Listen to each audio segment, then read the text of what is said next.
ఈ వీడియోలో మనం తిరుపతి దగ్గరలో వెంకటేశ్వర స్వామికి సంబంధించిన 3 ఇంపార్టెంట్ టెంపుల్స్ గురించి అయితే తెలుసుకోబోతున్నాం. అసలు ఈ 3 టెంపుల్స్ ఏవి, తిరుపతి నుంచి ఎంత డిస్టెన్స్ లో ఉన్నాయి, వాటి హిస్టరీ ఏంటి, ఎలా చేరుకోవాలి, ఇవన్నీ కూడా మనం వీడియోలో 1 బై 1 చూద్దాం. సో ముందుగా మన ఛానల్ కి ఎవరైనా కొత్తగా వచ్చుంటే సబ్స్క్రైబ్ చేసుకోండి, వీడియో చివరి దాకా చూడండి.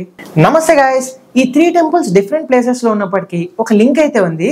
ఫస్ట్ టెంపుల్ వచ్చేసరికి నారాయణవనం. ఈ నారాయణవనం తిరుపతి నుంచి 37 కిలోమీటర్స్ డిస్టెన్స్ లో ఉంటుంది. ఇక్కడి స్పెషాలిటీ ఏంటంటే వెంకటేశ్వర స్వామికి పద్మావతి అమ్మవారికి ఇక్కడే కళ్యాణం జరిగింది. మనందరికీ తెలిసిందే, వెంకటేశ్వర స్వామి కుబేరుని దగ్గర అప్పు తీసుకున్నారని, అప్పుకి ఇంకా వడ్డీ కడుతున్నారని. అసలు ఈ అప్పుకి నారాయణవనంకి ఉన్న సంబంధం ఏంటి అంటే, స్వామివారు అడవుల్లో వేటాడేందుకు వెళ్ళినప్పుడు పద్మావతి అమ్మవారిని చూసి ఇష్టపడ్డారు. అమ్మవారు కూడా స్వామిని చూసి అయితే ఇష్టపడ్డారు. ఆ తర్వాత వెంకటేశ్వర స్వామి అమ్మగారైన వకులుమాత పద్మావతి అమ్మవారి నాన్నగారైన ఆకాశరాజుతో మాట్లాడి వివాహం ఏర్పాటు చేస్తుంది. వకులుమాత ప్రస్తావన వచ్చింది కాబట్టి మనం ఇంకో విషయం తెలుసుకోవాలి. అదేంటంటే, ద్వాపర యుగంలో శ్రీకృష్ణుని తల్లైన యశోద శ్రీకృష్ణుని పెళ్లి వేడుక చూడలేకపోయింది. ఆ కోరిక అలాగే ఉండిపోవడంతో శ్రీకృష్ణుడు అమ్మ నెక్స్ట్ యుగంలో నీ కోరిక నెరవేరుతుంది అని చెప్తాడు. అందుకే ఈ యుగంలో వెంకటేశ్వర స్వామి తల్లైన వకులుమాతగా అవతరిస్తారు. సో అలాగా వకులుమాత వెంకటేశ్వర స్వామికి పద్మావతి అమ్మవారికి వివాహం ఏర్పాటు చేసిన తర్వాత వెంకటేశ్వర స్వామి స్వయంగా కుబేరుని దగ్గరికి వెళ్ళి అప్పు తీసుకొచ్చి తన కళ్యాణాన్ని అంగరంగ వైభవంగా జరిపిస్తారు.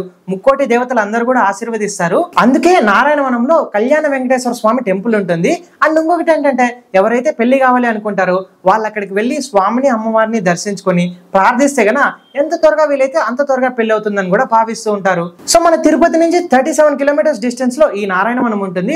ఆర్టీసీ బస్సెస్ ఉంటాయి, లేదా ప్రైవేట్ ట్రాన్స్పోర్ట్స్ లో కూడా చేరుకోవచ్చు. నారాయణవనంలో వెంకటేశ్వర స్వామికి పద్మావతి అమ్మవారికి కళ్యాణం అయితే జరిగింది. కానీ ప్రజెంట్ ఏమో తిరుమలలో ఉన్నారు. ఈ నారాయణవనం నుంచి తిరుమలకి వెళ్లే మధ్యలో మిగిలిన 2 టెంపుల్స్ కి సంబంధం అయితే ఉంది. సో సెకండ్ టెంపుల్ వచ్చేసరికి అప్పలాయగుంట. ఈ అప్పలాయగుంట ప్రత్యేకత ఏంటంటే, ఇక్కడ మాత్రమే స్వామివారు అభయహస్తంతో ఉంటారు, ఇంకెక్కడా కూడా అలా ఉండరు.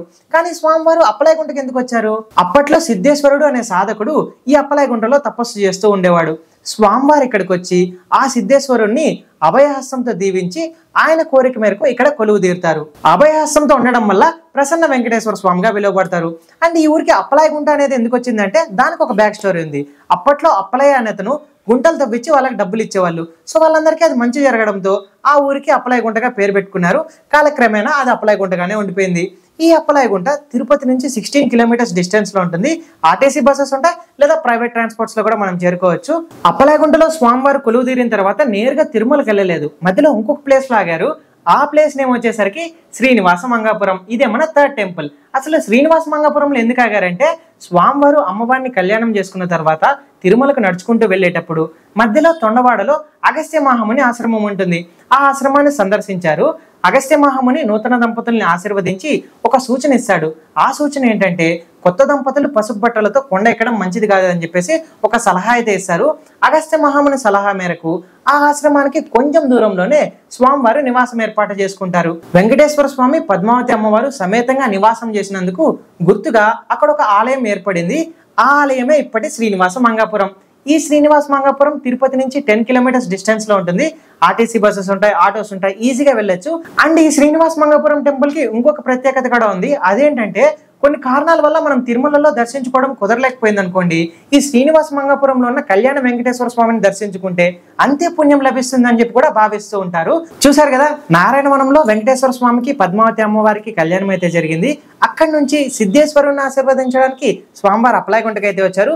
ఆ తర్వాత అగస్త్య మహాముని సలహా మేరకు శ్రీనివాస మంగాపురంలో నివాసం అయితే చేశారు. ఇది ఈ 3 టెంపుల్స్ వెనుకున్న చరిత్ర. అయితే మీరు కన్నా తిరుపతి వచ్చారంటే ఈ 3 టెంపుల్స్ ని విజిట్ చేయండి. వీటి యొక్క లొకేషన్ లింక్స్ డిస్క్రిప్షన్ లో ఉంటాయి. మీరు ఆ లింక్స్ త్రూ ఈజీగా వెళ్ళిపోవచ్చు. Don't forget to like, share and subscribe to our channel. అక్కడ గంట కొడితే ఇక్కడ మన 7 కొండల సంఖ్య పడాలా కొట్టేయండి. See you next video.